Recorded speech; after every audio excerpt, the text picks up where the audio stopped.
afternoon. First, I'd like to announce that we have authorized 3 charges of first-degree child abuse against Kelli Bryant, a 34-year-old resident of Pontiac. My office has already advised the court in the neglect proceedings that we will be asking to terminate the defendant's parental rights. In every case of child abuse, my office focuses first and foremost on the best interest of the child or children and on holding those responsible for abuse accountable.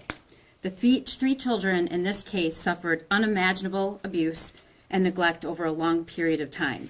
Thankfully, they've now been rescued from that, and our first priority has been and will continue to be their safety and well-being. I want to briefly address, though, why we're here. Since the first announcement over the weekend by the sheriff, this case has captured the attention of the people across our community, our county, our state, and even internationally, because people are rightfully concerned about the welfare of these children.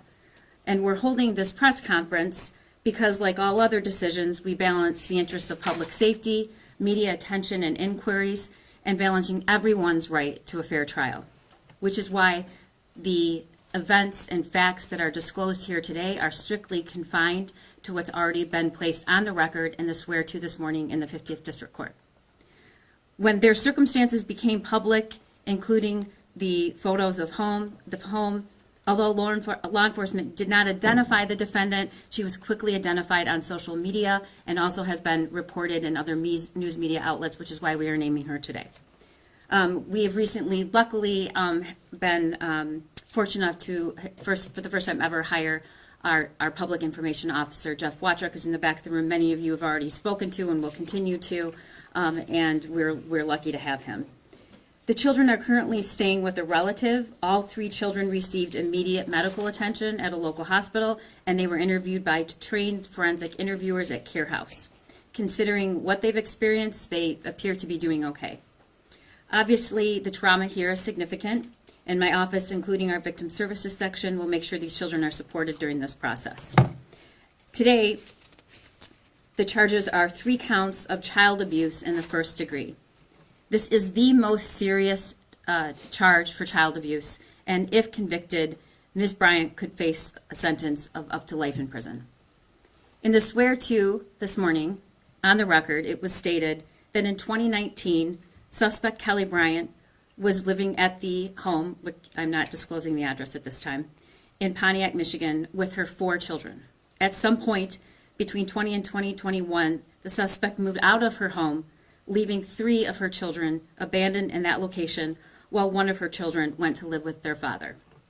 On February 14th, 2025, police were called to the home by the landlord. Police learned that the landlord was concerned for the welfare of Ms. Bryant, who had not paid rent on the property since October of 2024. Police entered with the landlord and discovered her 3 children, ages 12, 13, and 15. Her daughters were hiding in a bathroom that was filled with feces, piles of trash, and completely non-functional, while her son was hiding in another room. Police were astonished to find anyone in the location because it appeared to be uninhabitable, with piles of garbage and refuse several feet high, including large amounts of human excrement. The children were afraid to come out of their hiding places and to speak with the police. Police had to repeatedly advise the children that they were there to help and they were safe. The children's bodies and clothing were covered in feces, and the girls had difficulty physically walking outside of the residence. In addition to the physical difficulty, they appeared to be and were immediately overstimulated upon leaving the residence. All 3 children were transported via ambulance to the hospital and showed signs of severe neglect. At the hospital, the children struggled with completing basic hygiene tasks like flushing a toilet and brushing their teeth because they had not done it in years. The children were forensically interviewed and described having virtually no physical contact with their mother, suspect Bryant, or the outside world in several years. The girls had not left the residence in several years, and her son had only left the home to go into the yard approximately 2 times, never venturing away from the house more than to check the mailbox. During his interview, Her son stated that he would text their mother when their food supply was running low and she would have food delivered to the residence. The children shared that during the years they were concealed in the home, their suspect Bryant failed to provide toilet paper, soap, or shampoo. The defendant instructed the kids that they were not to answer the door or leave the house. All three children expressed fear about what their mother's response would be if they left the home. Defendant concealed the children from family and friends and lied about who was caring for the kids and their whereabouts. The defendant took the active steps of lying and concealing to make sure the children went undiscovered, and she took these actions knowing that her children would suffer serious physical and emotional harm as a result. Those are the statements made in the swear-to this morning. And again, these are allegations. I do want to point out and thank all the officers that were on scene that day. I personally viewed the videos and images and was struck at what a difficult situation it was, but in the face of that difficulty, offered compassion to these kids. I also want to thank Detective John Brush and Lieutenant Sam Marsban for their dedication in working this case, and of course the assistant prosecutors involved, Chief of Administration Betsy Haig, Chief of our SVU Sarah Green, APA Lauren Benninger, Chief of the Juvenile Division Kelly Collins, and APA Kanika Ferenczi for their diligent efforts in this case. At present, we've not been presented with a request for criminal charges against any other individuals. That does not mean that won't happen in the future. I just can't speak to it at this point. Morally, there is plenty of responsibility to go around for how this was allowed to happen. However, these three kids were entrusted to the care of their mother, Kelli Bryant, and the evidence suggests that she effectively abandoned them to a revolting pit of refuse and squalor. There must be consequences for those actions. The defendant is presently in custody. The three children in this case were interviewed at Care House, and I want to emphasize how important Care House is to this community.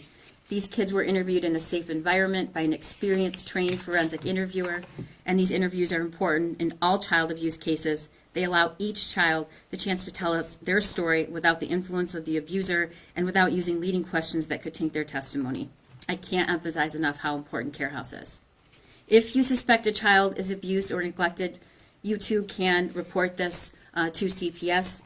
The hotline is 855-444-3911. And I urge anyone who suspects that a child is being abused or neglected to report that using that number.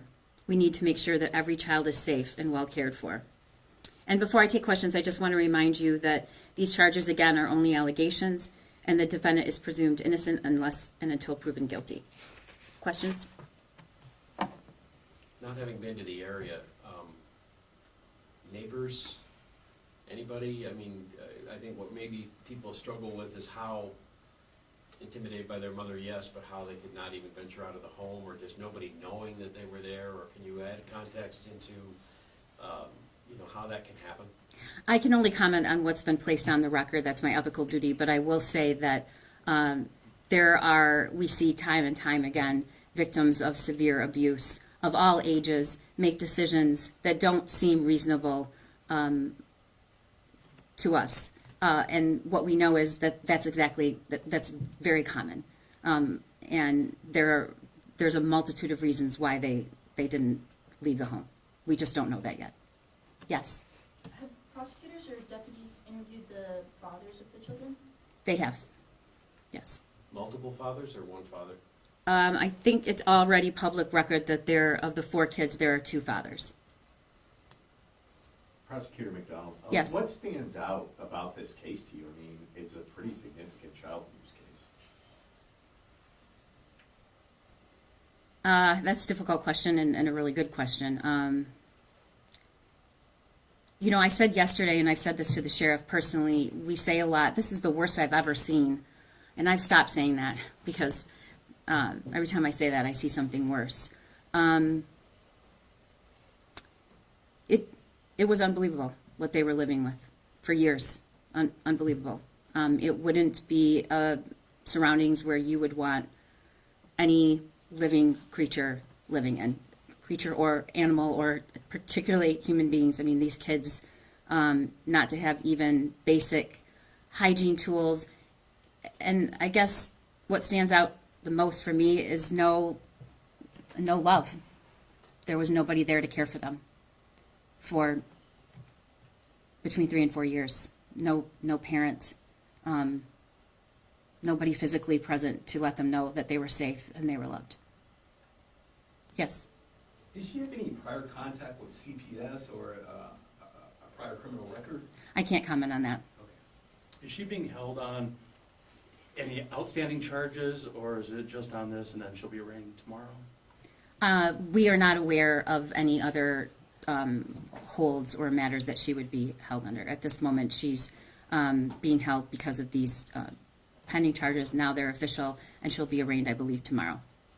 Can you provide more context, appreciating what you said about, you mentioned that he would text his mother, one of the older boy, so he had access to a phone apparently, but, All the children had access to the phones. They all had their own phones. so would they see her, I've read an account that maybe she dropped some food off weekly, or can you talk about how they survived if they didn't leave the home, how often she came and where she was staying? There was no, according to the evidence that's been placed on the record, there was no physical contact whatsoever.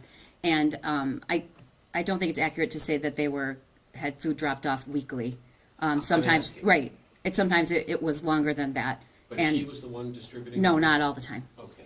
Not all the time. And you had said the restroom was not, is that what you said, the restroom was not maybe properly functioning in there, but do we know if there was heat or air conditioning in the summer? I don't have that. That has not been put on the record. But I do not believe that there was. I believe there was heat enough so that the children were at least able to live there. If not, as you know, given the cold temperatures, there would have been signs of freezing to death. Where was she staying? I don't have that information. Not there.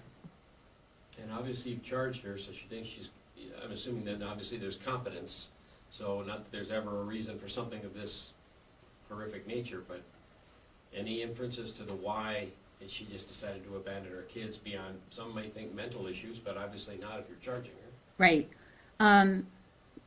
Without commenting particularly on this case, as the prosecutor over the last over 4 years, I've been asked, and I hear repeatedly that question on all of the terrible, violent, atrocious acts that we see, the why, and the answer is we don't know why. We can't get in the mind of somebody else, but we do know what the evidence shows, and we have the law, and nobody who is not found competent can stand trial. So I can't comment on that right now, but just to say that sometimes there isn't a why. Yes. Is there any evidence to suggest that their substance abuse may have been involved or anything? I can't comment on that. Has mom been cooperative? The defendant has an absolute right to remain silent, so any comment I would make on whether or not she's spoken to the police would be a violation of her rights. Thank you. Longer term, can you share what the plan is for the children? And some may wonder if family have taken them in now, how they didn't know, but I'm not trying to assess blame by asking, but, where were they prior? How did they not know? Right. I mean, there are a lot of questions, obviously. Good question. And the thing that I want to stress here is that we are responsible for prosecuting all of the criminal cases in this county. We're also responsible for representing the Department of Health and Human Services in child abuse and neglect proceedings. So we are simultaneously prosecuting the criminal case against mom and the neglect proceeding pertaining to the kids. So we will be asking our client, the Department of Health and Human Services, to file a petition to terminate her rights. So there's just a lot we can't really get into, except I do want to say that our client, the Department of Health and Human Services, their number one priority is the care and welfare of children, and wherever they are placed, they do their due diligence to make sure that is a safe placement. And all I can say is that those questions were asked and obviously satisfied. And the other thing I want to say is there's been such an outpouring in this community But I would just stress that in the effort to take care of these kids, that we also protect their privacy. And Pontiac, if those of you who don't know, it's a small place, and everybody knows everybody, and any outrage is totally understandable, but we want to do as much as we can to protect their placement so that they are protected. But to be clear, they are not wards of the state, they are with family. They are in the care and custody of the Department of Health and Human Services, and they are placed through DHHS with a relative placement. Yes, the custody remains with DHHS until otherwise determined by the court. And again, those are two different proceedings. Separate tracks. Yes, that we are, there was a preliminary hearing yesterday, and we'll continue to provide information about that as that moves along. Thank you. Anything else? Thank you so much. Thank you, everyone. Thank you.